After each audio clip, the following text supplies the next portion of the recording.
wall useful to again support the Reaper. Like if you wall here somewhere, and then they're running obviously behind the wall, then you can hold them together and gives like basically a Reaper more time to deal the damage. Yeah. Just one explanation, but basically the Reinhardt can obviously swing at them, and it's also really good, or even charge at them. But like I said, we had not play around the Reinhardt like we would play in Goats, where the Reinhardt is the one who deals damage mostly. Yeah. Or like the Zenyatta and Zarya also. We've Yeah. said that our main tank is quite aggressive, and we've said like now we're coming out of Goats, we can't pocket the tanks. We've got to focus on damage dealers making an impact. I mean, like I said, you can also just, if the Reaper knows that you are playing more like with the Reinhardt or something, you definitely need to be more, you need to change your playstyle more around the Reinhardt, obviously, like so that the Reaper needs to think about, okay, maybe how can he maybe support the Reinhardt, or how can he act that even though he doesn't get that much support from your team. Yeah, In this case, kind so of playing solo while your team plays around the Reinhardt. Yeah, or playing or to play more protect. defensively. Yeah, or play more to defensively. deter attacks. Yeah, more defensive is like, I guess, a better word. Like solo, it always depends. Like why do you like Leo? Is a Reaper player in here? Yeah, I play the Reaper usually. Okay, like when for you, like what do you want to get if you go for a flank? Like for example, you also like at the start there, you went this side. Like Yeah. okay, you went this side to the point. Meanwhile, the other team went from the other side. So what do you want to accomplish with your flank? If I was going behind, I'd usually try and focus a healer and try and force out a cooldown and make them turn around. If it obviously a pick would be ideal, but if you're able to force out like Mei Wall and turn aggro while you have Wraith form up. I will just try to find the. Yeah. This is the one I go behind. Yeah. Because we've talked about trying to split up as 3, but it doesn't really happen here. So, alright, you said you focus a healer. You want to like basically force cooldowns. There's definitely like the right approach to kind of force the cooldowns. The thing is, you need to be sure. Like, I would say the forcing a cooldown of a Moira is not that impactful than force. Like your cooldown, I would say is I would say that your cooldown as a Reaper is more valuable as the fate of the Moira. Do you could think like? Do you know why? Well, shorter cooldown on Moira. Nah, I don't. Okay, I don't mean this. Like, I completely forgot about this. But maybe yes, also too. But if you think about what the goal of like, or how your composition plays, and like the positioning of both of you, like So, what I also yeah. I mean, if I go for the Moira, she just fades away, and then it comes back on cooldown pretty quick. So if you were to think about it, you'd want to go for like the Mei to either bait out the cryo and allow your team to push, or the Reinhardt to force their projected bubble out, or even the Zarya.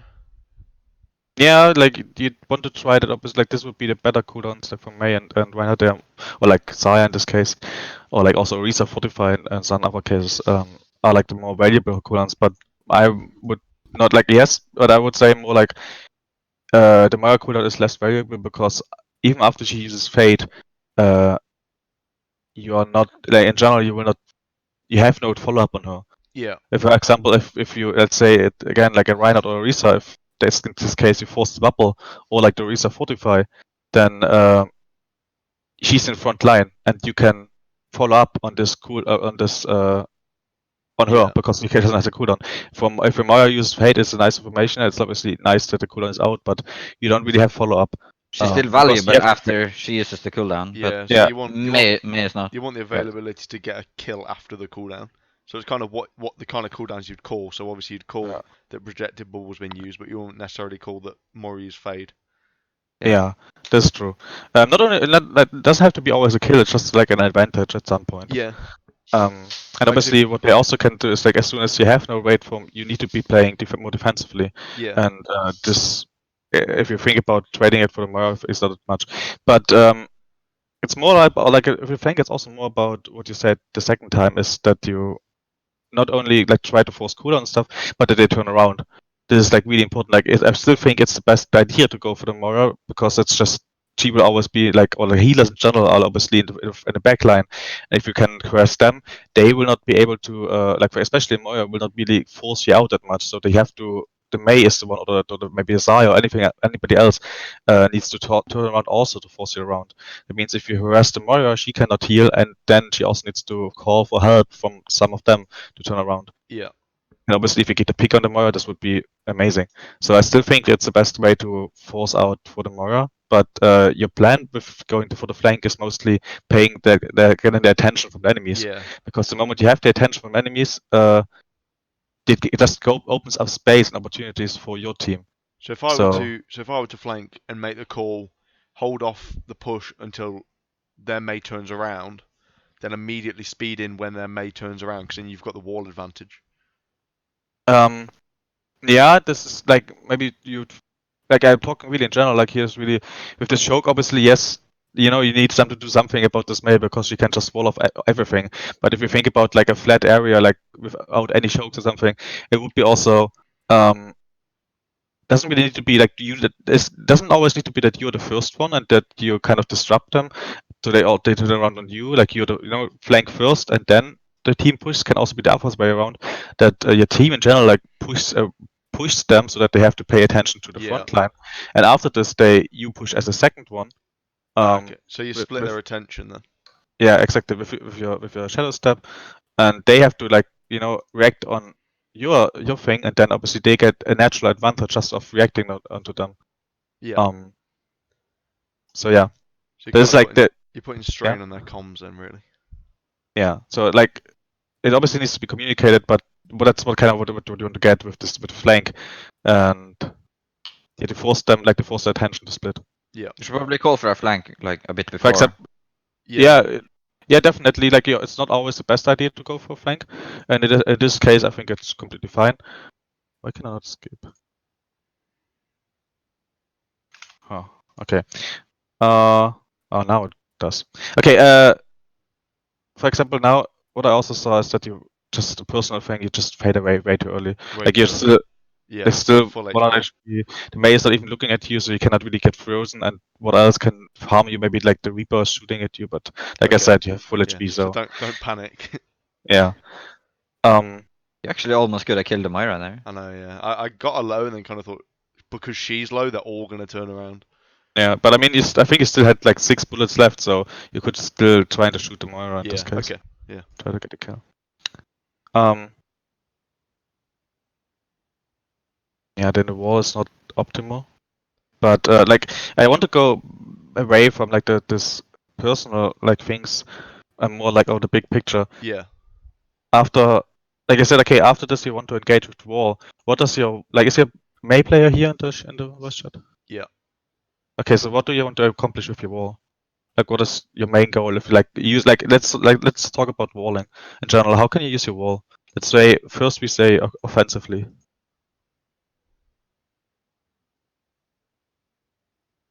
Oh shit, I was muted. Okay. Yeah, offensively. Taking space, I guess. Yeah, we can taking space. Especially like obviously when you want to take space, like in this case we think about like other compositions, like against a poke composition or anything, where you want to shut down an angle. But yeah, what else? If you think it now more about like this matchup, so yeah. on offensively still. Like offense means basically that you want to give your team an advantage. Yeah. If you talk about defensively, then you want to negate an advantage of the enemies. Yeah, splitting someone off or. Yeah, exactly. Like you want to wall somebody off. Yeah. And what does it like? What happens when you wall somebody off? Like for example, what happens at the moment? Like, we say with the Rein Zaya, but then we also ask you about the Risa D.Va. Like, what happens when you wall and enemy Reinhardt is here? And let's say it's a perfect wall that the team in general is like behind it. That's scattered. Like, but they can still reach him here. So what would Yeah. happen? What would the team do? Like, what would a Reinhardt do? What the Jello would the enemy team do? Usually he stuns with shield, and they try and break through. Mm-hmm. Yeah. So like he would try to use his defensive ability in this case because they play with Zarya would be like you force out a bubble. This is like the important thing what I want to mention here. If you think about it on Risa, for example, she would use Fortify, and you might also would force the D.Va to Matrix her. Yeah. So basically what you do, like which is really important, like especially in this composition, I don't know how much Ghost you played, but it's also about Ghost. Like this composition is not strategy heavy. Like think about a dive composition. This is really like all about the setup, all about the communication, the timing and stuff. Double sniper, for example, is all about positioning, how you take the angles and stuff. You know, it's like maybe more strategy heavy. This composition, you force point or you force the objective, and you want to brawl them. Yeah. It's basically really simple. Like there's not much genius behind it. It's the same with codes, but what it makes it really difficult is a cooldown management. Again, same with goats. Like cooldown management, desire bubbles are the most important things in goats, or were the most important things. This was all you play around, and it's the same here. So you have, when you play this composition, what you should think about is just okay. All of like we have what are like our worst or most effective cooldowns, like the tier 1 cooldowns. Let's say it. Like we already said, the May Wall, for example, is like super important. Yeah. This composition. You got What like else? May Wall, Speed Boost, Reaper Fade, and Zarya Bubbles. Like here, Fade, Bubbles. This case also like DM, for example. Yeah. Anti-Fortify, because like if we play with Orisa. And yeah, you also said like for example like the Moira Fade is not like tier 1 is a cooldown which is not that much important when the May Icebook is also a decent cooldown. So if you think about again, okay, we wall now. So what they will do, they will most likely use the main tank will use this ability, like if it's a shield or a Orisa Fortify, and they will try to use the bubble or the defense mage to save them because like they need to. If not, then you just your normal damage will kill them.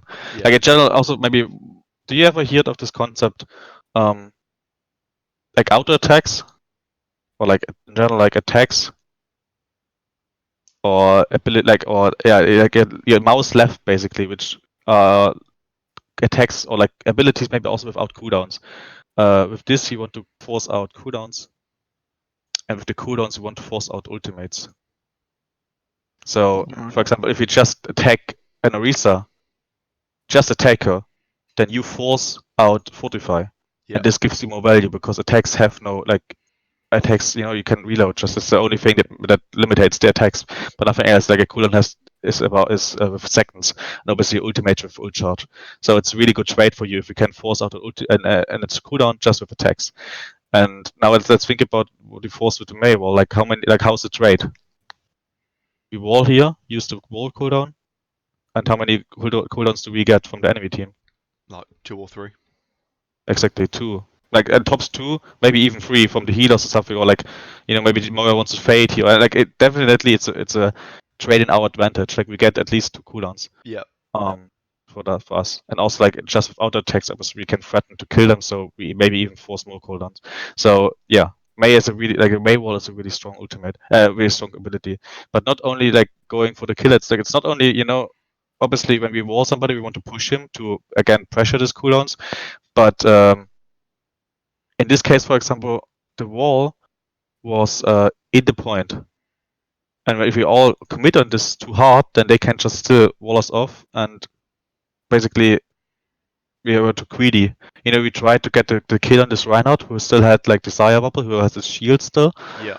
And they also still had the May wall. So yes, the May wall was okay to maybe try to trade out the shield, the bubble and the shield, but still they had it because of the advantage they have, like the positional advantage. This wall is better because we cannot support him. We cannot help him at all. So we don't have to capitalize in kills for every ability we use. Like if we wall there, we can just be happy with getting a Zarya bubble and maybe a fade or whatever. Depends too much on the map. Like in this case, it's really just the map that screws you, because this point is just super. Like it's amazing for a May wall because you can just close it and you cannot help him. if you think about it more open way, then you can also like push him more and stuff. But yes, like in general, like it's not always going for the kill. It's always like you want to know, you want to kind of count this or have an idea what cooldowns they have still, and try to push somebody as soon as they don't have one. Like for example, if we know the Orisa has no Fortify, then what we want to do is that the Mei wants to freeze her as much as possible. Our Reaper wants to attack her as much as possible. We want to maybe wall not her, but we mostly wall in this case the healer, so they cannot help her. Yeah. So this is like how we target call this, what our prioritization is. So it's more like so about the cooldowns. So if we force, if we make this trade with the wall, it's great, but don't overcommit on this, especially on things like this. Okay, let's just finish a little bit like on the wall. What is like defensively, or like that's again like how can we deny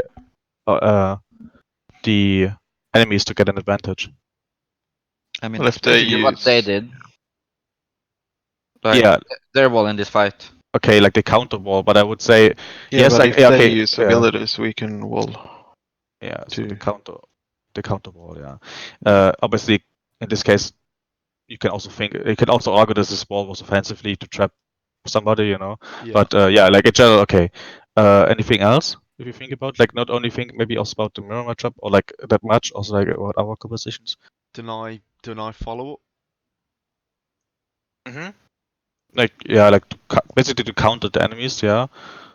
Like I would put this more like into this, like you counter for ultimate, you counter for abilities, you counter for damage.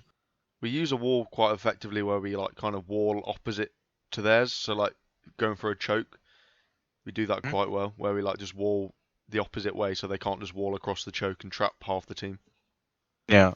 Then okay, like I would just like space. I mean, it's like if it's basically a bit of the same. Maybe the argument with defensive offense doesn't really make sense here, but yeah, you also kind of want to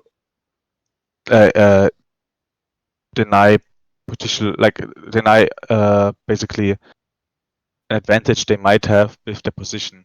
So basically, what they already have the advantage, with the position, and you deny this disadvantage with your wall.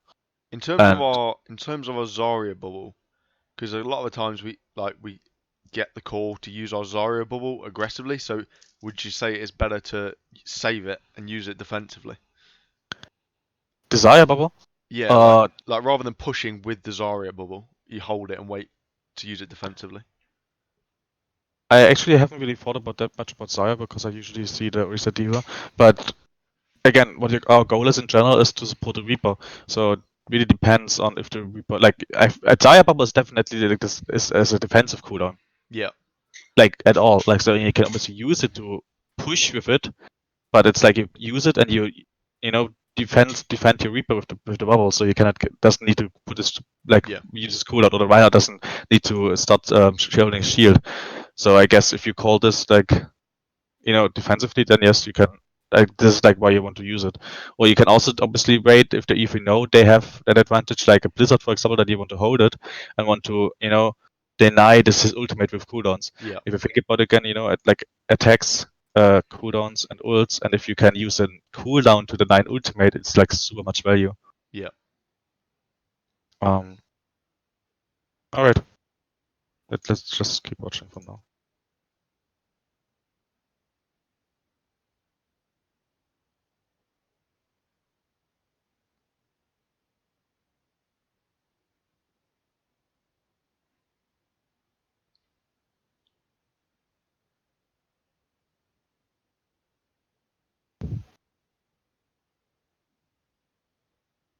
Yeah, like obviously the Shatter, you don't know, like he flanked you, so yeah, it doesn't really matter. But also with the wall, as soon as if you need to use cooldowns to go through this choke, you're already in a disadvantage. Yeah. And what could you do against this? Like, what could you do against this disadvantage? Because maybe you need the wall sometimes to push through it, but what do you do after? Well, just thinking now, like if we were to, if we were to a left-hand side, wall ourselves onto the high ground, and then by the time we engage, we'll have that cooldown back. So we've used cooldowns to get in the fight, but it's given us the advantage. Yeah, the important thing you said, there's definitely also a possibility. You can just take high grounds in general, like super hard to roll, so you can just go there. But the important thing is that you wanted to wait until the cooldown, until your Mei cooldown is done again. Especially if you think about you have a Reinhardt, also like Orisa, you have a shield. You know, you can just put the shield. Like this is the choke. Like here's the point. Yeah. You wall yourself in, and then you just wait here. You hold the shield, you put the Orisa shield, some of this, but you just wait here for the cooldown. All right. So we Because use the cooldown, then wait to push for like Yeah. a few seconds, so we Like have it- less disadvantage. Yes, but we talk about this now just in this formation, like without also like without in case taking ultimates. Like maybe if you have no time or something, you need to go fast, and you cannot do it. If you have an ultimate advantage or something, then maybe they could also do it. But like in just a neutral opinion, like if you just talk about cooldowns, nothing else, and obviously in this matchup that like if they have your poke, if you know like don't know Hanzo or anything, Hanzo Pharah, then you also don't want to wait here, then you want to go to the point. But if it's like in this mirror matchup, then you can just wall yourself in, wait here, and because they don't get value if they put like you don't have range attacks. We just went about what are your strong suits and your weaknesses. Weaknesses is range attacks, so they will not break your shield with anything. Yeah. And even if they break your shield, then you have to cooldown again. Like think about Orisa or like Reinhardt, you have a 2-hour shield, they will not break it. So you just play defensively until you have the wall again, and then you can you can engage into them. And if they engage you, then like obviously you can do this because they know they have the wall, but it wouldn't like it doesn't you're in a defensive position, you're maybe even prepared for this. Maybe it gives you then a better advantage. Like it's definitely better than just kind of walk in and going without cooldowns. Obviously, you have to use the cooldown maybe anyways if you go to the point like to wall yourself in, and you already have a disadvantage. But this is just like the map, like on this map, like if you play this matchup like on the map, the defender has just an advantage because they can pressure you without like you can just having a Mei here on the point already pressures you to maybe use cooldowns to get into this. So it's just it's defender's advantage. Not really much you can do against it. Like for example, some teams use the Reaper and sometimes also the Diva to go to the front. Like that, you say, okay, we walk here. Like we think about the wall here, and maybe you don't have it like Diva, and Orisa. Let's say like this. You walk here, the Reaper and the Diva, and then they use the wall to wall them, and then the Reaper and the Diva have both their cooldowns to just fade away or like jump out. And so with this you have bait cooldown. obviously it's still not great for you because you use 2 cooldowns against 1, but at least you get through you can try to get through the choke, and you can also like these cooldowns you can play without them. Like playing without a Mei wall at the start is really hard, but playing without the Reaper, okay, he just plays more defensively, or the Diva can play more defensively. It's like it's okay. That like if you think about this cooldowns, like shift from both characters is not that impactful as a Mei wall. So the trade is not great, but at least okay. So this is what we tried to do before, like trying to flanking. Yeah, also I like the idea in general that the Mei goes together with the Reaper, because again what we said about like it's all about setting up the Reaper, because Reaper is the one who deals damage. Yeah. So like this pair is in general really like great together. But obviously for a flank, both of them, the Mei will get caught. Like if the Mei was for a flank, the team needs to be ready to assist her. Yeah. Because the Reaper can just go out, but the Mei can just shift her. Obviously, she's immune, and this also gives a lot of time for us. But you, in general, need to help the Mei at some point. Yeah. So that would be risky. Yeah. Like if you coordinate this, and your team knows it and everything, doable, I guess. Of course. It's worth trying because we do struggle with taking the point back with this comp. Yeah. We play a Pharah Mercy on maps like this, open maps, and this works quite well. Okay, then what is your win condition with this composition? Just pocket the Pharah. Yeah, pocket the shit out of Pharah. Pocket me. Okay, but pocket Pharah doesn't kill anything. No, I mean usually what we do is we try and not engage hard on the ground. Let Pharah kind of do spam, take attention away, do poke, kind of force healing out. Force the cooldowns as well. Exactly. So okay, like if we think about again, strong suits and weaknesses, basically the same as before, but now we have like less of everything because we have no Reaper, so our damage output in these close fights is, I would say, less. So we we always try and get them weak before going in. Yeah, I and don't we know have if they might not be communicated properly, but yeah, that's the main aim, I think. less movement ability with the Mercy. But if we think about like our weaknesses, now we have like at least like long range damage with the Pharah. So Yeah. this is something. This is definitely, if you think about something, we need now to like this disadvantage we have with the Pharah needs to be higher than the disadvantage we get from playing a Reaper. Yeah. Reaper Lucio. And this obviously is possible on some maps or also against some compositions. But what you definitely need to be thinking about is that this now is way weaker, and it also takes time. Especially what we said, what we said about this composition, why it's so strong, because it can wall off sidelines, it can like shield stuff, especially Orisa, you can shield and do damage. You have a lot of sustain, a lot of healing. So the question is now, does the Pharah deal enough damage to option number A gives you an advantage because she forces out cooldowns so that maybe this 4 stack he can do something. Yeah. Or you can get like ultimates or something, or like you play too passively until you have an advantage with your ultimates to kind of Yeah. get through the sustain. I think that's what we need to do. I think we kind of do it, but I think we need to play around it better. Like if we were to push in left side here with this elephant, then their Maywall gets less value because you can kind of walk around it still. So if the main team were to do that rather than going up the main choke, while the Pharah did spam, that's going to force out a lot more cooldowns. Like if you go mid here, you get really pressured to fight when you don't really want to. Yeah. So there's their wall there. Like I think the wall was great, but again, we don't really have that. Okay, that doesn't matter.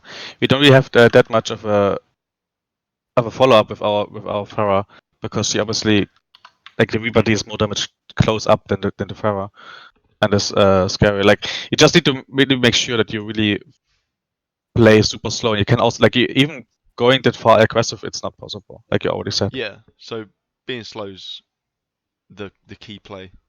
Yeah. Because I mean, like we've got 60% barrage here already. So Yeah. like a few more rockets and you've already got barrage. Yeah, but it's also like if I would, if we would like brainstorm and talk about composition, like my opinion is not that is not good because if think about they just pick one instead of Desire because they didn't like they already win this ground fight, like they can also play without Desire. They win against this 4 people on the ground already. So if the Desire just plays a Diva, then yes, Fire Mercy gets even less value. You also have a May wall you can use to block the Pharah. Because what can really like there's nothing really that scares them too much. Like like if they get walled, okay, yeah, there is a Reinhardt, there is a Zarya maybe, but as soon as the Reinhardt takes the shield down, then there's still a Reaper shoots at him. They have like bubbles in this case. They have maybe also like shift abilities like shift, speed. Orisa maybe also has a shift, or Reinhardt has like shield. Like they have like so much sustain that they can. That I think like if you just think about theoretically, the Pharah has not enough value, and especially if they drop for Diva, then you can just eat the barrage, and there's nothing you can really do. Like you can go for a freeze, but if you go for a freeze for a Diva, then the Diva needs to be out of position, or you need to pressure her that much that you can get to her and freeze her completely, which is difficult because again, the frontline fight they will win. So do you think if you were to switch for your own like Orisa Diva, it'd be better or worse? if you switch now, like for Orisa Diva, if we switch, Orisa Diva. I think it wouldn't really change too much Right. because, like, again, like if you want to play something like this with the Pharah, then I would suggest that you play completely around this. That you don't make like half, like 50%, Yeah. like front fine and 50% poke. I would say that if you want to play something like this, like maybe sheep pick or like spam, I would put like a Hanzo in here, maybe a Zenyatta. Because you just play for range anyways. He has a really good high damage output. The Mercy is fine with this Pharah, and for the DPS for the tanks, I would say that in this case even Orisa and Diva. The Orisa maybe to like has impact on the long range. You can also maybe play with Monkey Diva. Monkey Diva would give you possible time, but it's again really hard to play Monkey against Reaper and maybe so like what I would say is maybe then something like this if you really want to play with the Pharah. But then your goal basically really is, because then you have the pressure of this Hanzo, like the Zenyatta, you have enough damage to force out the cooldowns. What you have to be really aware of is in this case that you take high grounds, especially for the Zenyatta, because they have a lose to speed boost. So they could just speed on you, and then they're and like again, they're in their advantage position in like close fights. Like close fights, they are good, and we are good in the range. So what we want to do is we want to keep them in range as much as possible. Yeah. So what's the best way to do this? High grounds, because they have no way to go to the high ground Yeah. except the Reaper. But for the Reaper, you can just put D.Va on the Reaper. Like if you put teleports up here, then your D.Va and you helps your Zenyatta, for example. Like this would be an idea how you can play it, but sure, like you can also do it like this. It's just I think basically I think it's just not effective if they act accordingly. Like if they just go for the D.Va for the barrage, because it's the only win condition you really have, and play super aggressive against you. Like as Yeah. soon as you even step out here, they just maybe they can even speed boost on you. You don't even have a Lucio. Then they take this advantage. They just basically the D.Va takes care of both characters in this case, and they try to win this. Yeah. But I mean, you got it. So it's like basically you played with win condition. You played it slow. You played for the barrage. So for you, with your composition you had, everything is fine. Like you got the value out of it that you need. It was a great wall there. And again, like what is like here, your win condition is again you want to like especially in the open fight here, you want to make this time as slow as possible. Like you want to. They need to take so much time to go through it. So walling them as you did here, perfect. You can even let the wall there, like they shattered and then just let the wall there to just stall them because of how I can shoot. Obviously now they have McCree that also again changed things. Well, yeah, exactly. Because then they've got less value in the fight. That's the thing, isn't it? Ideally, they would switch to D.Va rather than Zarya. But they switched to McCree instead of Reaper. Yeah, like that's just my like I guess they're like what I'm saying is not always 100% true. It's not the only truth out there. It's just an option, and you can switch to D.Va. I guess you can also like do this. Maybe I don't know. Like maybe this also works. Like is enough to keep the Pharah at bay. And with the Zarya you already have Grave. Maybe also like and it's still valuable with the things. Like I don't know. Like if they play it like this, I guess it's also an option. Yeah. So I would say D.Va is an option. If it's the best, maybe not. But yeah, like in this case, you have to think about again. Okay, how can we help what does the McCree? Does he do too much? Do we need to help the Pharah somehow? Like, or does this pocket already enough to help her in this case? Also, okay, they had now the Reaper is gone, so they have less damage. So this is better for us and for the 4-man group here.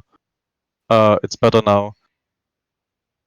Yeah, you just have to think like the thing is this meta is really like we need to think about swaps and what combination, what you can abuse of the enemy composition. Like before, it was really standard with just like it really was figured out with okay, we have goats in different variations, and everybody knew okay against this we play this, or it's most like a playstyle thing, or like who uses the cooldowns better. But now it's also like about what do you swap on, which maps do you play on, where can you abuse the terrain more and stuff like this. Yeah. Which is an important thing.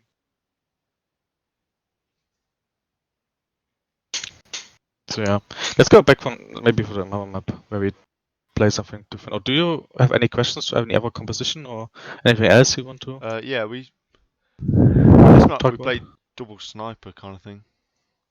Okay, do you want to talk about double sniper? I think we struggle on this map the most out of the 3 on the poll. Okay. Like we can also talk about something else, or like another map, or in general, or just composition-wise, or whatever you want. Do another map, maybe. Yeah, let's look at another map then. Yeah. Okay, which map? Or what map do we play next? Do we play Hollywood? We don't play a lot of Hollywood. What else? Hollywood. Hanamura. Oh yeah, go Hanamura because Hanamura is nice. We have like a bunker comp where we play Doomfist Bastion on defense, and if you play it right, it does work. Better not shit talk it. Yeah, don't shit talk. Everybody shit talks it. It's an amazing comp, and the 2 of the 3 coaches that have helped us have shit talked it. Well, we just fuck it up every time. That's Yeah, we do. We play it trash like every time, but Yeah. when you play it properly, it's really good. Okay, so then what do you want to kind of hear from me? Like an opinion to this composition, or Yeah, what I do you mean, want to know? what we try and do is because obviously you've got the Doomfist who has big impact when he can do what he wants, and you've got the Bastion which has big impact when he does what he wants. So kind of the philosophy is they have to divide their attention between two big impact DPS. When if you focus one of them, the other one will do the damage. That's the kind of philosophy behind it. Okay. So, for example, if they were to dive our Bastion entirely, the Doomfist can then either go on the back line or just kind of mess their tank positioning up and throw them around. And then if they were to focus on avoiding Doomfist, the Bastion just has free range. Okay. Like, okay, then, like, can you ask me more like I have an opinion to this, obviously, but you already said like 3 coaches talked about this, so I don't. I mean, what is the you're the point of coach. Yeah, what's your opinion on it then? my opinion is okay.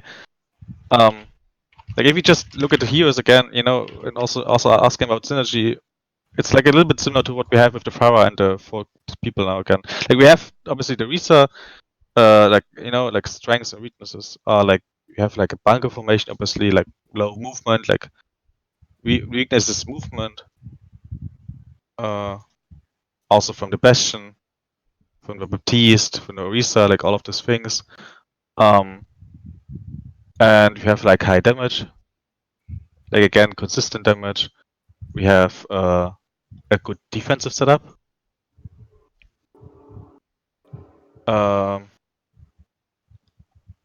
Yeah, I think this would be the main things. Like obviously I'm more detailed, but just to go to main. And then we have like other characters like the Mercy, the Baptiste, and the Doomfist and the Diva, who have like the opposite. They have like good movement,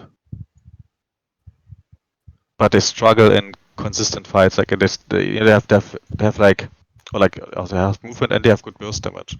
Or like in general, they usually like if you just think about the Doomfist for example, like he has less like really bad consistent damage. Yeah, bad sustain in the fight. Yeah, but burst damage and this sustain is okay. Yeah, what I usually do when I play the Doomfist, if they try and dive our Bastion, I play to protect the Bastion. I try play to defend the point, like contest it. I mean, out of the 6 people, the Doomfist is the most expendable really because he can just kind of get back quick. I mean, the goal of the comp is have the enemy team focus the bunker, and when the team is pushing in and the supports are in the back, Doomfist goes in and tries to kill them, and most of the time it works. Then they don't have any sustain, and hopefully Bastion should have killed 1 or 2 people. Yeah. So the Doomfist is basically a 2-for-1 trade. That's the idea behind the comp. Doomfist flies in, gets 2 kills, dies. Yeah, I get this.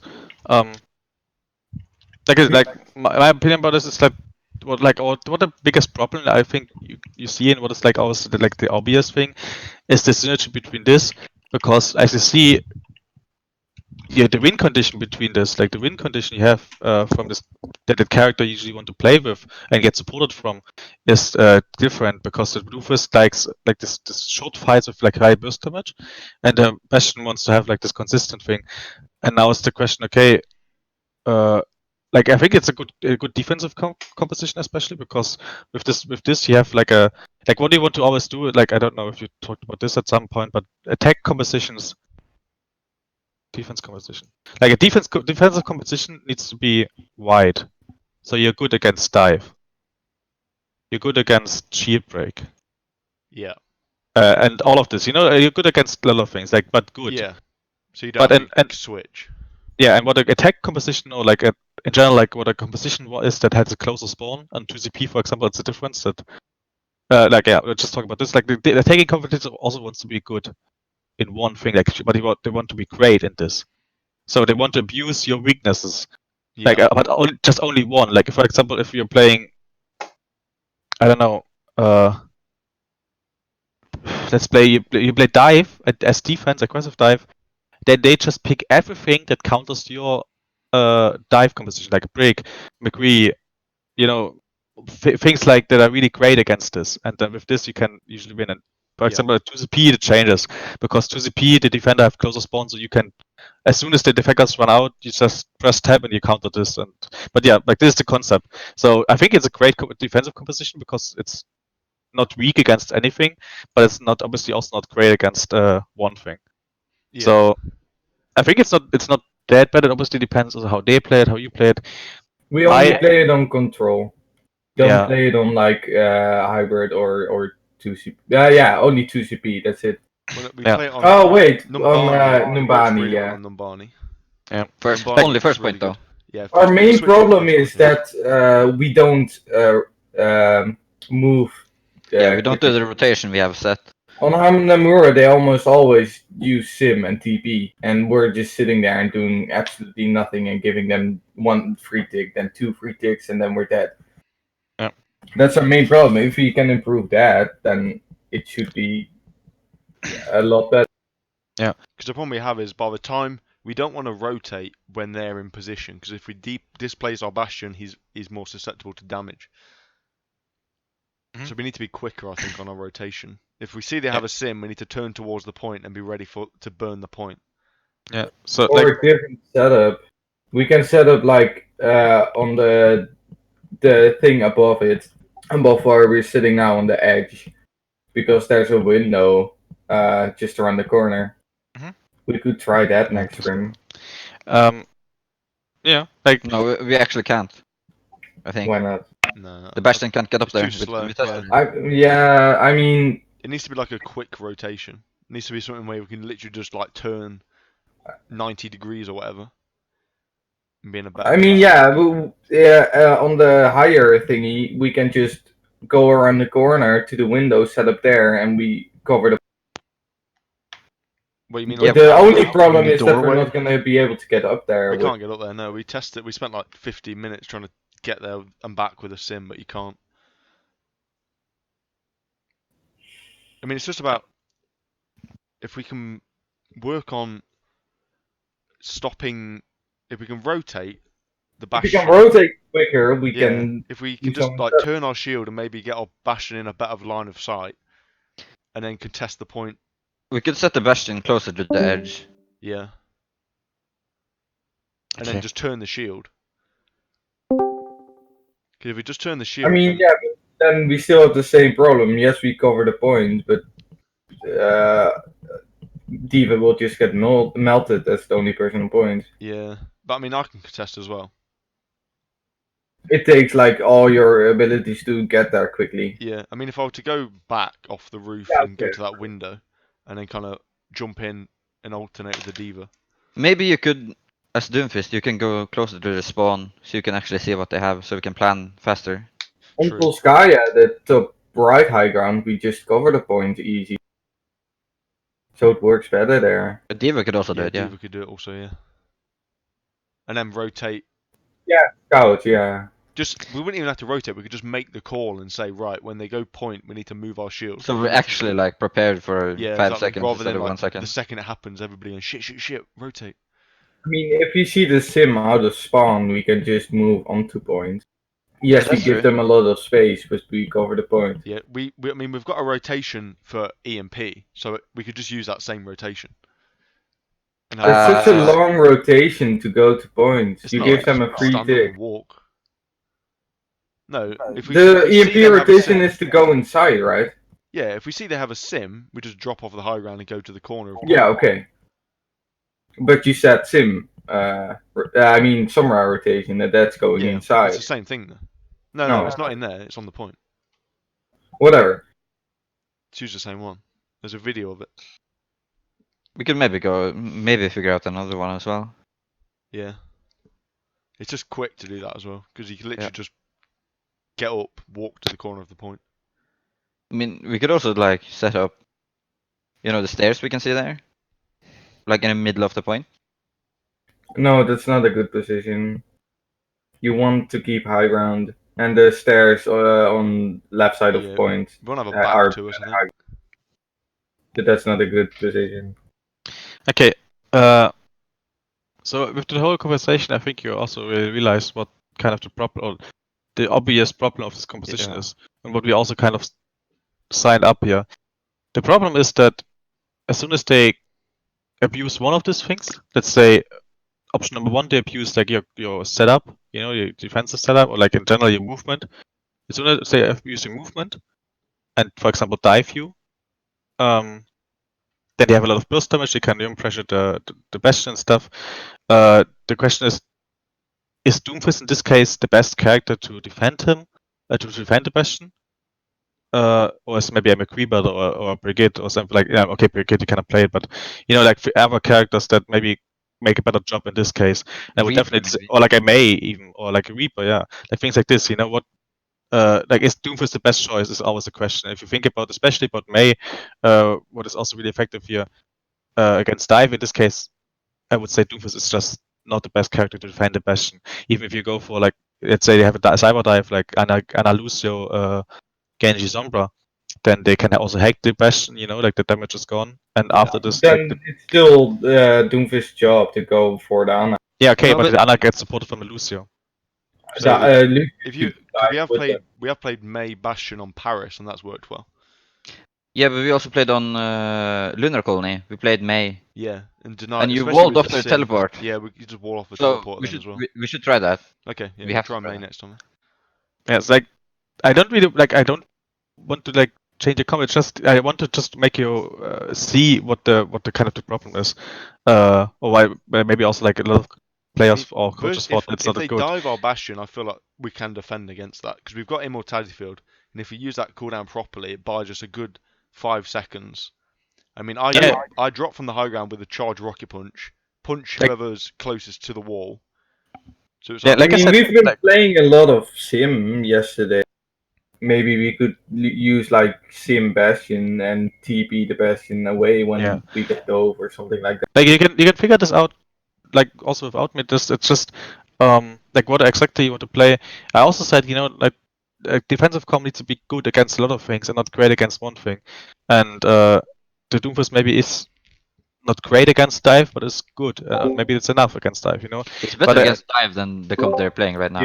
Yeah, so a if you, lot. and now if you think about like okay how they can abuse our consistent damage, like on general, like what the Doomfist maybe is before the burst damage a little bit that they just they are if they're undiable, really with good sustain and stuff. Like for example, like this composition would maybe cover it. Like think about there's maybe a Sombra instead who really counters the Doomfist. Who can like if your Sombra is there and just stays on the point with them, the Doomfist cannot really go. Like, they can just go all the way here with the shields and like from behind, like from the, to get here and then from behind to the point. You obviously need to make a transition, but in general, what they want to do is like point pressure, and as soon as they have the point pressure, you have to like 2 ways. You can just spam them out with like more damage. I don't think a Bastion is in this case enough because you can only cover one angle. Against one angle, you have like shields, you have May walls and stuff. Maybe you have even a defense matrix. It's that much. So one angle is not enough for you, not enough damage for you. Maybe like if you want to play like this poke thing, then maybe in this case something else, a poke slot is good, like a Hanzo or something. Because I think that the problem with the Doomfist is as soon as you go in, you can only go in alone. The D.Va cannot give you enough to sustain, or the Mercy, or the this 3 cannot give you enough sustain, I would say, to get the value or like get enough cooldowns again out for what you want to do. yeah, Like if you think about Yeah. like this is the kind of the little bit the problem. But if you get this, this is the problem you have with this composition. If you play around this and if you know how to counter it, then I guess go for it. Like everybody plays their own shit and it's good. So I just want to make you aware of what your potential. I mean, we've been playing it. We started playing it like the moment we had 6 people. It worked back then, and now it's just not really working much. That's because the meta has changed. Against Dive, it works really well. We actually hold it almost every time to the last fight. Yeah, it definitely works on Numbani. It's just the different map geometry. Like here, the Bastion. I mean, it still kind of works. We're contesting. No, I was just waiting for. Yeah, we already gave away 2 ticks.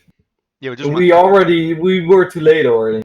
Yeah. And now we're hasting, go on point, and we're fucking up. Like I said, it just play like yeah. Okay, like I would say this is the What would you? talked I mean, about. Warrior had Yeah? to go, but he was wondering about Dive. Defense dive. Yeah. I mean, it kind of comes again with the same issue of I mean, our Not being dive is good just against- shit in general. yeah, everything's Um, shit recently, really. So you want to talk about dive? Yeah. How do you? Okay, I mean, In general, what would you We say take strong way dives? too long to decide who to dive, and our first dive is almost always just jumping into. We don't plan it, or if we plan it, we take like a minute and we don't do much. Yeah, our dive struggles at the minute with planning and with execution because we know what ults we want to use, but it takes us like 2 fights to use ults. And then someone gets picked, and we need to wait again, and then someone gets picked during waiting, and Yeah, I mean Okay. that's easily solved. um, But what would you say So in with- general makes a good dive?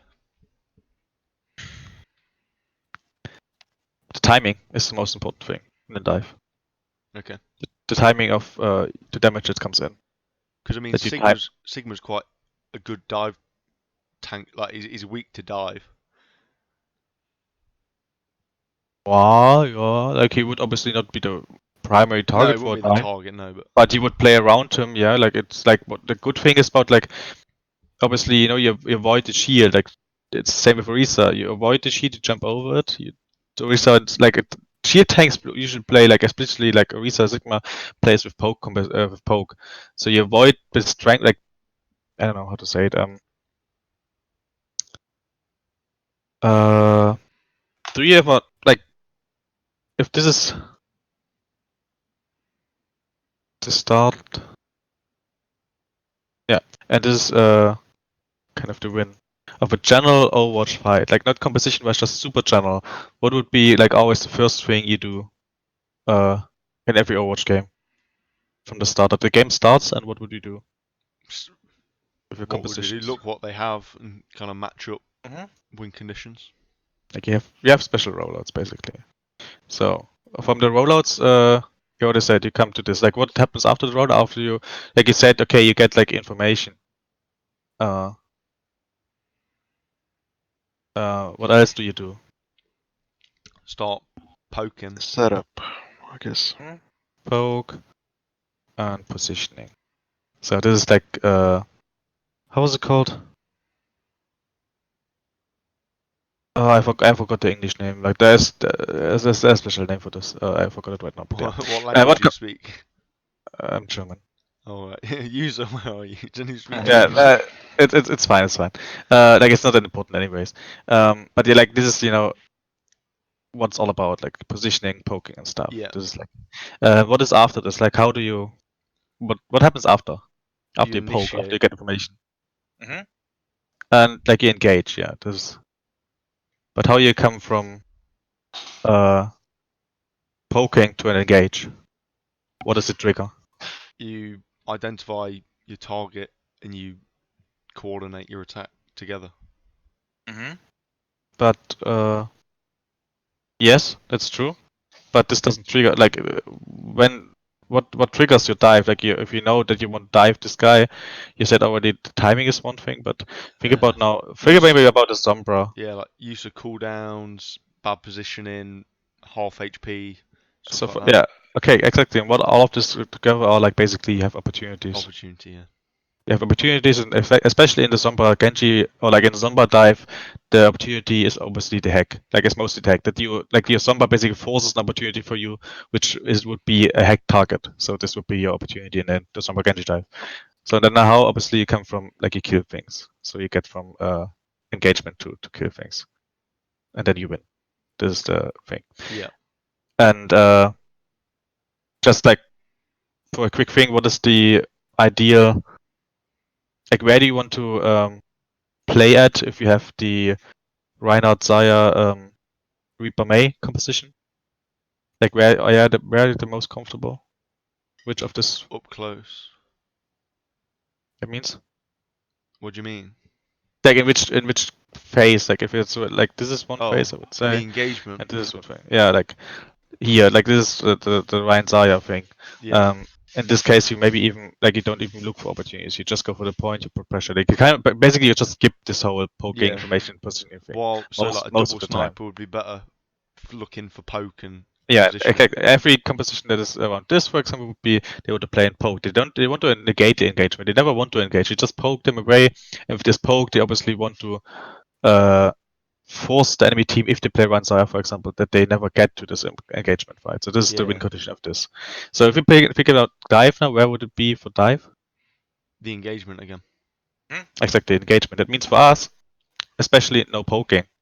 Okay. Uh, Because I think we've played like a really aggressive dive before, and it Yeah. kind of worked. It did rely on a lot of communication. We haven't really replicated it, but it really did. Like we definitely focused on not poking and just engaging. Exactly. So this is one of the most important things that if we talk about dive, is like, yeah, what you have to mention. Then how do you play your dive? Like you said about dive, like what? Give me a composition now, like characters. Usually, we usually play Winston, Diva, Mercy or Lucio, Anna, Genji, and either a Sombra or a Tracer. Okay. Give me a second. Okay. So, how much time do we have? Okay, it's fine. What is like we already talked about kind of the, like I make it really quick, like strength and weaknesses again. Our strengths are like burst damage, weakness are like poke damage, like long range stuff. Imitate poke. Burst like a songs of also the movement from all the characters, and yeah, things like this, and also like informations.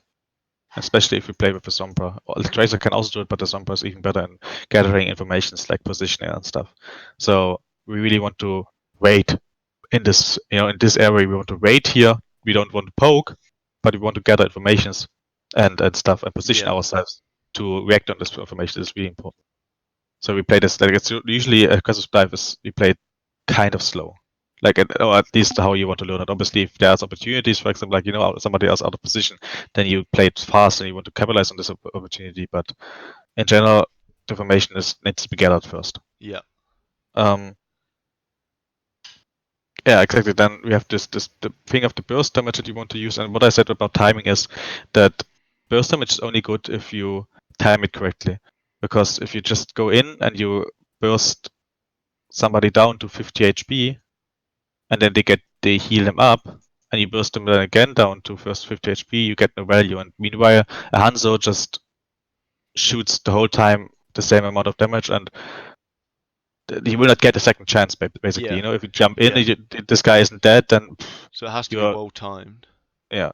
So you only can do this, like kill somebody, if the timing is good, like that all the damage basically comes together. Because like I think it's the main issue is real communication. Because like we've dived on Hanamura before and we've wasted like 4 minutes just one at a time, like dive in, dying one at a time, not isolate a target. But then we isolate a target once and we kill them and we win. Let's talk about communication. So when we talk about communications, most like the 5 biggest questions, like where, who, why, when, and what. So who says where do we dive? Usually the Sombra if she's scouting. Yeah, I would completely agree. Sombra always says where to dive because she sees everything. Like she can just be invisible. She can go behind the enemy. She sees everything. Can gather all the information, so she can say where to dive. How does she figure out where to dive? It's obviously who do we dive? Yeah. Who says who do we dive? The Sombra again. Also Sombra, especially like so. Yeah, especially also because she only she has the eyes and she can say if somebody is Zenyatta, don't know transitions here, this would be an opportunity because Zenyatta's out of position. So she's the one who sees it because the others are not poking, so we're looking at the wall because we don't want to poke. So Sombra is the one who says who and where. So obviously first who, and then she looks where it is. Mostly it will be the flex support. Because flex support, like Anna is really not mobile. Like it's basically mostly a good type target, but can also be a Roadhog, for example. If the Roadhog is out of position, and it's like good to dive, then you can also dive a Roadhog. It doesn't really Yeah. matter, you know. So it's if they've got situation. like a decent comp to stop dive and they're all kind of together, would you suggest just not playing dive? Like not even a decent comp to stop dive, but if they're playing like together as a 6. No, like it's hard to say. Like it depends. Like if they play dive, like if they play composition against, like it doesn't mean like if they play double sniper and they're playing together, then you still dive them. Okay. But it's the thing is because double sniper, you know, like everything that is over 10 meters, the sniper composition have an advantage against the dive. Yeah. But the moment you're under this 10 meters, you have the advantage of dive. So obviously you still want to dive, and if they're together or not, then if they're together, it's even better because usually you dive one sniper and the other one is still on the other high ground and has this advantage of this 10 meters or like more than 10 meters. So if they play together, great. But if they have something like a anti-dive, which would be like Brig Anna, 6 Brigs. yeah. So say they were like playing like McCree, Orisa Hog. Orisa, Diva. Like this would be the best anti-dive composition you can kind of pick. Right. Because like it's all about surviving the dive, and you have like May shift, and you have the stun, which can like you cannot burst if you're stunned. The same with the Brig. Yeah. Before the patch even better because they also like burst healing, the Ana burst healing, the Diva for defense matrixing, the Orisa like in general, not the dive target and the shield, and you can maybe also change the Orisa against something else or the Ana against something else, but usually you have these two because they're also great for transitioning later. But yeah, like against this, you just swap because you will not win. Yeah. Like this is But let's talk again about communication. So we still have why and when. So obviously why is kind of why do we dive? Like we talked about this now a lot. So why do we dive? If somebody's weak or if they've used cooldowns or out of position. Yeah, but also like it's just a general thing, like we dive because we want to get into this area where we have the advantage. So like it's less than 10 meters basically. So we dive somebody because we don't want to poke and we want to have this burst damage, like burst damage and range. We want to play in an environment where we are stronger. So this is why we dive. It's way too general, but yeah. And when do we dive? So that means like how do we when is basically all about timing. So how do we manage it? We just talk about communication, not about positioning. How do we manage it that everybody bursts at the same time? That the damage of every character is there at the same time. How do we manage it? What would we like a countdown to dive? Make sure everybody's ready to dive. In position. Yeah, make sure everybody can reach the same place. Yeah, this positioning, but we talked. This is all about communication only. Nothing else. Yeah, so just like having a countdown and making sure everybody's ready before calling that we're going somewhere. Okay, if we have now I think about this composition here. Sorry. I have now this numbers. What would first of all, who makes this countdown? Well, I'd say the main tank usually, unless the Sombra says you have to go now. Usually it'd be the main tank. Mm-hmm. It's depending on how you want to do it, if your main tank is not comfortable, then the Sombra does it. It's completely up to you, but Okay. So you need one person doing it then. Yeah, you just need to figure out who does it. Okay. I concur. I don't care who. I would also say mostly it's main tank because he usually does the engagements. But yeah, it's up to you. It's for you. If you want, you can also make it the main support. I don't care. Well, it might be better. Just speaking to everybody else, it might be better not to have Sig do it because Sig's really aggressive and he often feeds. So it might be better if somebody else calls it, so he just doesn't dive unless we all say that we're ready, and that's going to be easier. Because obviously, if he's focused on something else and wants to kill something, it's not going to be ideal if he's calling the dives. Yeah, maybe. But if it counts down, it should be fine, right? Hello, dude.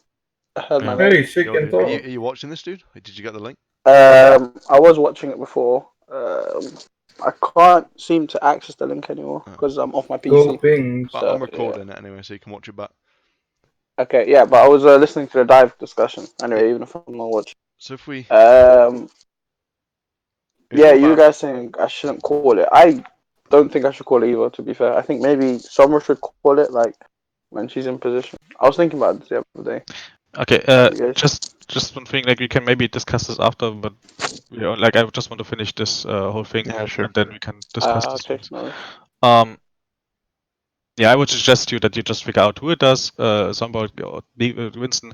Just one thing is that if there is an opportunity, like again, Zenyatta goes through open space, easy to dive, you know, the opportunity would be not the hack in this case. It would be the position would be our opportunity. Like think about, you know, what we want to the draw, like opportunity would be different. exactly, this would be their position in this case. So that's why we want to dive in on this Zenyatta. In this case, this will happen really fast, and this is why usually what team like what I told my team is that we kind of this number just needs a special caller. Let's she just say now. Like she already said, okay, it's another point now. Then we just dive her because even if our timing is not right, don't know, our burst damage comes a little bit later. He's just such sort of position that this positional disadvantage he has is bigger than the disadvantage we get with the timing. So we should all be ready to drop everything and dive. Exactly. If there's one, like I would say this mostly does it to Sombra because the Sombra is the only one who sees it in theory. Yeah. Because everybody else looks against the wall again. So we should be able to drop everything and just dive, and be prepared to do that at any given moment. Yeah, we just need to still, you know, where and who. So this is still important. And if we say, okay, this guy is out of position, but the Genji has no dash, Winston has no leap, then Sombra can shout this, but we will not dive. Like it's like, you know, it's really hard to communicate this, but this is like one problem you have to solve somehow with your communication. It's really difficult thing, really difficult. But I guess in this case, the only one who can say this thing is maybe the Sombra. But how you communicate this for us as Sombra is still your thing. Okay, so we talked about the when. So if we make somebody makes this countdown, you obviously would make the countdown 3, 2, 1. Now we still want to manage that. Like we still talk about timing. So how do we timing? How do we do it that our burst damage together? So what would you say? Which character, like, who jumps when? Like I would now start with the first one, and this is like Winston. Winston obviously, like he calls the 3, 2, 1, so he jumps after the 1. Like this is his, Winston. Winston is the 1. An obvious thing. He jumps on the target. So when does the D.Va just jumps? After with defense matrix? So the 0? Yeah. If he says if Winston says 1 and jumps on 1, then the D.Va goes, just slightly after the 1. Ah, perfect. Okay, yeah. Any others? Like, do we have a D.Va player here? Fistful? Yeah, Fistful plays. Yeah. Do you agree? I played main support for a while though. Actually, you should dive at the same time as the Winston, I think. Okay, why? I mean, you can take some of the damage, so the Winston isn't like half HP when he arrives. Yeah,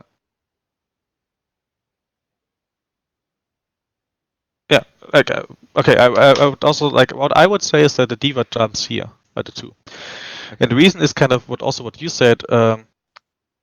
Like why is Winston D.Va such a great duo for diving? Because if this is like the dive, like the space you want to go over, and this is like the place where you want to land. Yeah. The D.Va defense matrix this area, and the monkey bubbles this area. So basically, if you dive together, D.Va can support your dive when you jump, and then the monkey can support the ground fight when he bubbles. That's why they are like have great synergy. So you don't need the defense matrix in the fight.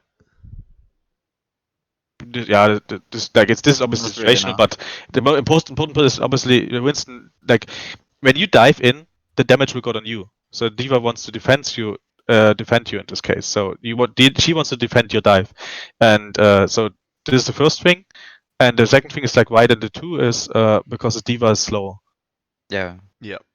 So yeah. So if you jump here, like if you go 1, you go around the corner. Like it just don't take this map as an example. I just make this is like one corner. This I take out as example, and then the Winston dives, and the D.Va takes as after like a 0, then she will come after him. And like I said, D.Va needs to be first of him so that she can defend Matrix this whole way, like this whole area. She wants to defend Matrix. Yeah. Then Monkey wants to save this area. So Okay.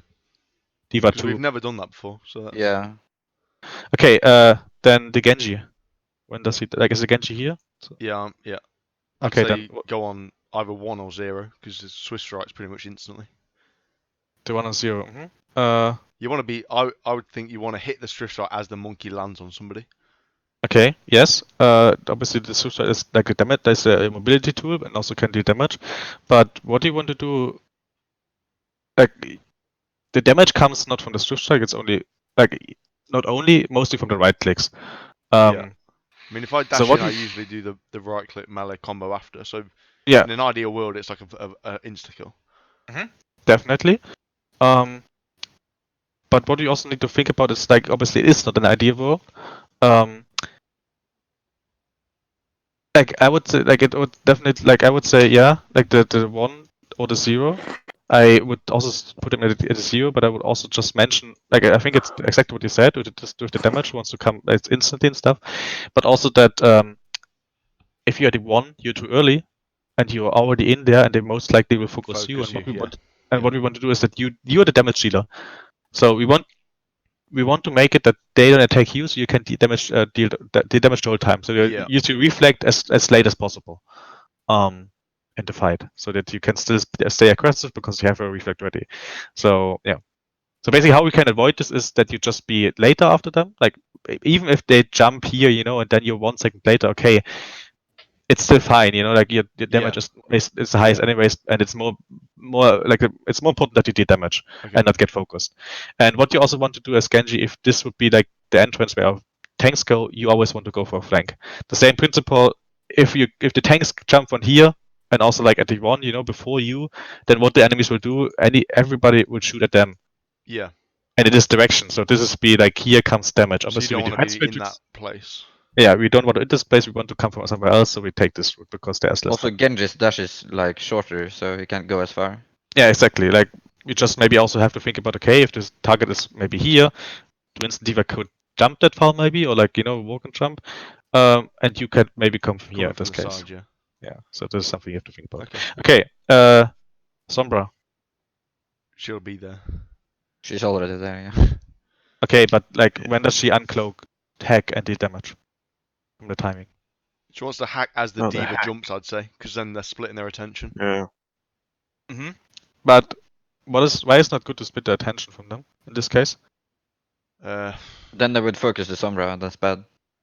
Yeah, like the most The important, Sombra dies. I wouldn't say she dies. She has Transit Killer, but the most important thing is we need a Sombra to create the opportunity. Without a Sombra on the hack, we don't have opportunity, and our dive is up tomorrow. So we want to have the full attention of the enemy tanks. So they want to be 100% distracted.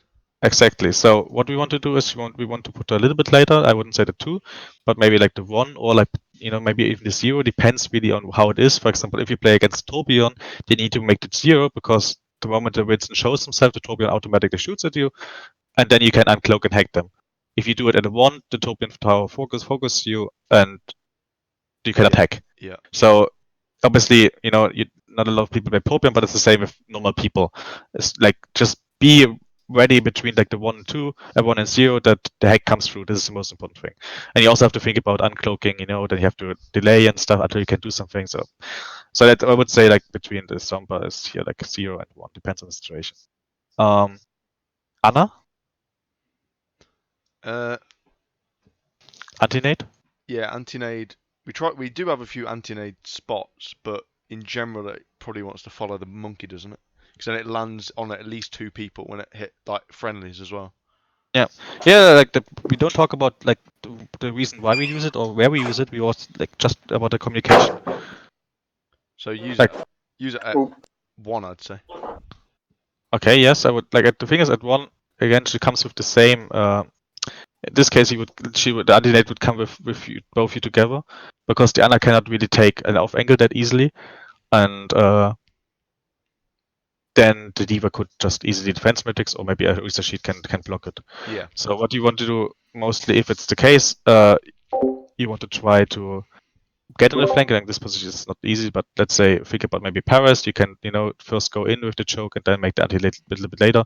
Or what's even better, but this is also situational, use it at a 6, and the 6 would be in this case setup nades, where you just throw it in the air and it lands, Yeah. And this usually takes 6 seconds. What you don't want to do again, like the Winston calls the 3-2-1, so you don't need to stay there and say like, okay, 6, 5, Yeah. 4, 3, 1. You just say nade is out, and it doesn't really matter if it comes before or after this. You dive in because it gets value both ways. If you come in before, then they're anti-naded, and you get obviously they cannot heal. It's perfect. But if you come in and they're already kind of a little bit like. If the anti-nade comes, the nade comes in when you're already diving, then it heals you extra, and it maybe also gets the damage. So Yeah. we don't play. The thing is, playing around the anti-nade is way too hard. So we just say, okay, nade is out. Usually it takes around 6 seconds. So when the Ana says, okay, everybody's ready, nade is out, then you just wait some minute, like maybe some seconds, and say, okay, let's go, 3, 2, 1, dive. The Lucio. Well, we've been told before we want to try. We don't want to dive like fully. We want to kind of, if we have a Lucio, we kind of want to be aware he wants to kind of stay with the Ana a bit. I mean, what I've kind of done, I've gone halfway through the dive, so I join on, like, give them speed, and then I check if there's enemies around that can flank on Ana. If so, I go back to the Ana to protect. So what are if you would prioritize your things that you have to do, what would be number 1? Protect Ana. Yeah. Healing for Ana. Yeah. I would agree. What is the second one?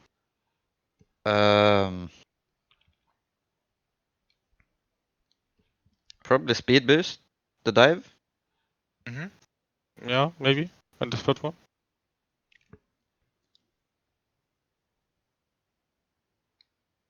Damage. I don't know really.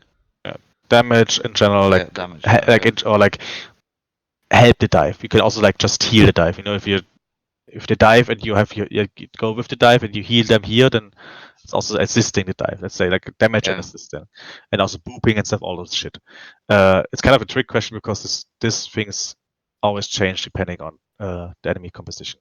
If you play against the bunker, you don't need to peer because against the bunker they don't have anything against the Ana. So against the bunker, what you want to do is maybe speed if they need it, and de-damage is the thing. But what you could also maybe also do is that you speed the Ana in a position where she can be effective. For example, think about Paris again. On Paris, here's a choke. Then this is basically here's the stairs. Yeah. And here's the Orisa bunker. Then the Ana, if the shield is here, the Ana cannot really get value. So what you could do, you could use your speed boost to speed the Ana in a position, maybe here, this stairs, so you can get value behind the shield. Yeah. And then you have to think about, okay, does the Ana give more value if you speed her to this position than you following the dive and deal damage and booping?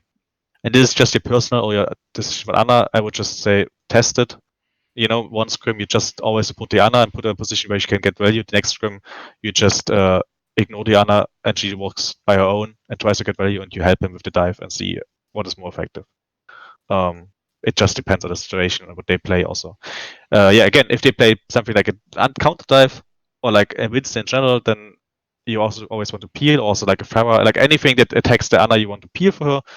Because she doesn't even though she gets maybe not that much value, she is way worse if she dies because she's still the main healer, like the main healer in mean of damage healing output.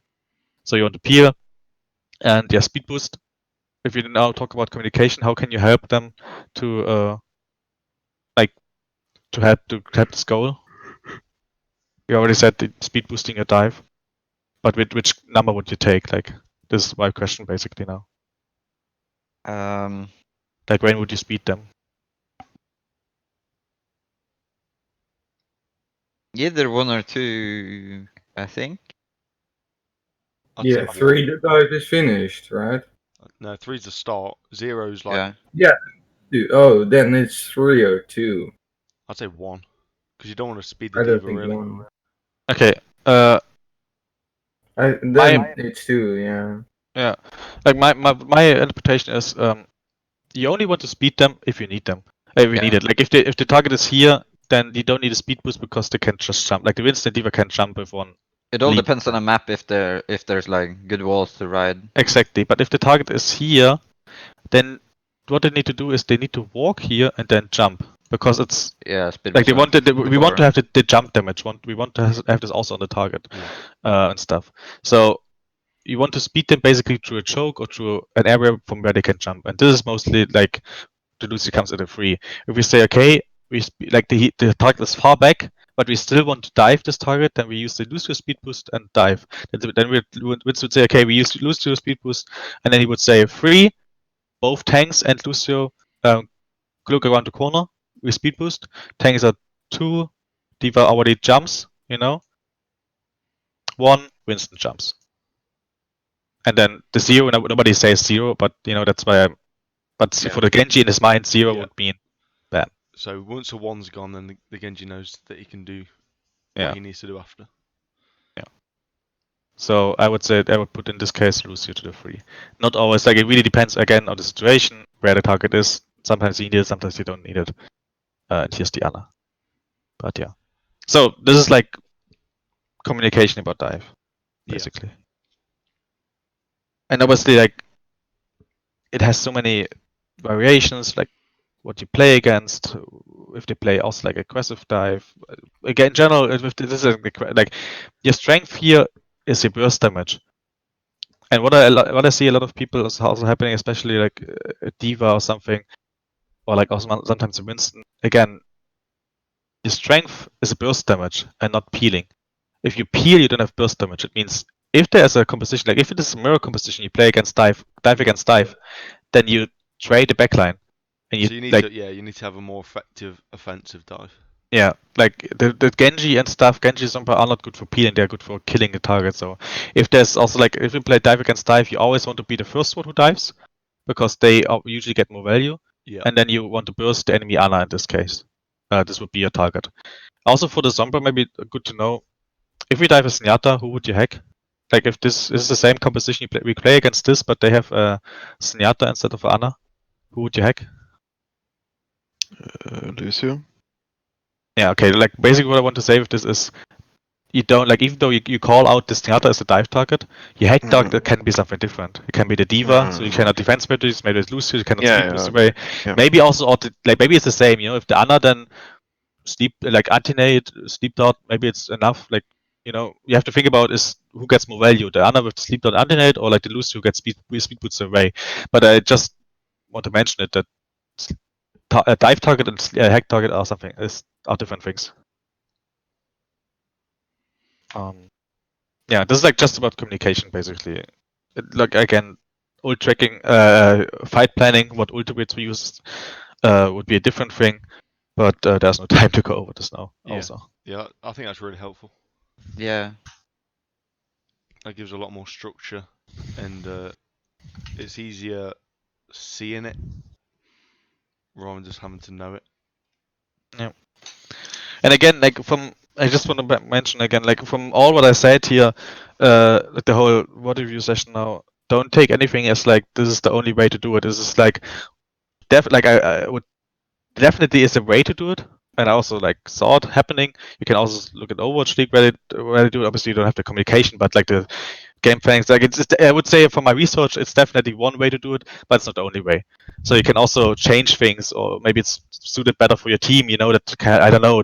Anna talks makes the call where to dive, Yeah. but it's just an option. You know, don't take this all as this is the only way it goes. Okay. All right, then I actually have to go really soon now. So Yeah, hope that's this fine. helped you.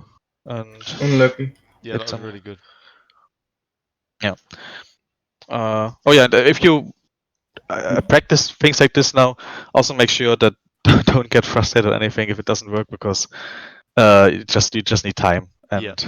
as you know what I said also with the Lucio and Ana, I would at least take 2 scrims to practice, or like to think about, is the Ana better or the Lucio better, like in this scenario, you know, like do you want to help the Ana to get in position, or do you want to be effective yourself?